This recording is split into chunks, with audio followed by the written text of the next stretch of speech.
This is your WW3 news. Well, the closure of the Hormuz Straits in the Middle East is obviously having a bite on supplies of fuel in various parts of the globe.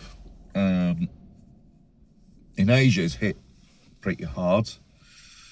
There are so-called rationings, probably blackout programming, shorter working weeks, and people queuing up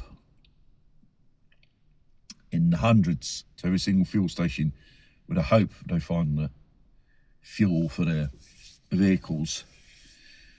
And obviously, as I mentioned, every nation's starts adopting energy saving measures, rationing, and so on. And in Europe, the bite has been felt a bit. For example, France, 800 stations of a certain brand of fuel has run out one of the both fuels. There's reports in northern Italy, Trento, out of fuel. And Italian airports are in alarm because of lack of kerosene for the planes. And it doesn't hit, the motorists. It hits just about everything what runs on products of petroleum. And there's even the fear there's going to be a lack of fertilizers because that's another product from petroleum.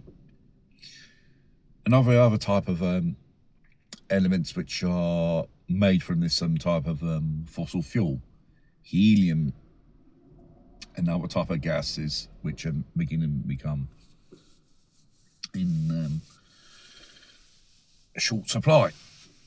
I think Europe has the last tankers before the war. And God knows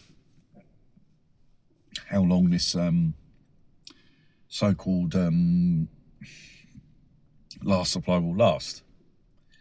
Obviously, the European Union are taking into account of introducing austerity measures like 1973. This is going to be a little bit more worse.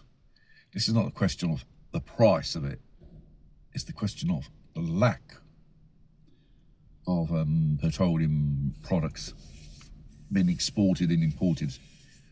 And Europe is heavily dependent on it. I think the only thing is to open up channels of Venezuela or Russian oil.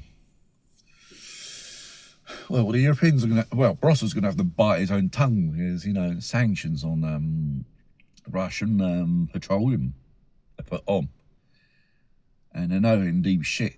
Where are they going to find the source of energy? You're going to find it from the sun and from the wind, farts from unicorns by chance,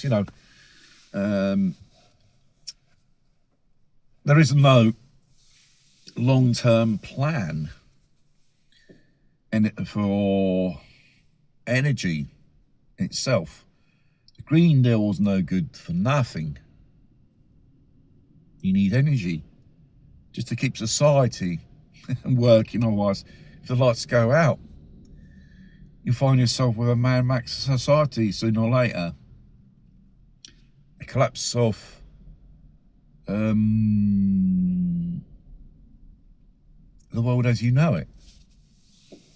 If it continues, who knows? You rationing, austerity measures, inflation, job losses,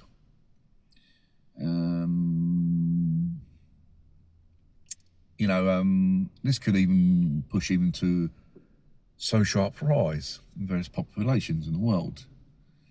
When you start taking for granted those things of today and tomorrow, it's rare merchandise to find due to the lack of being supplied or availability due to transport, the lack of petrol and diesel and other types of forms of petroleum products. That's a real danger.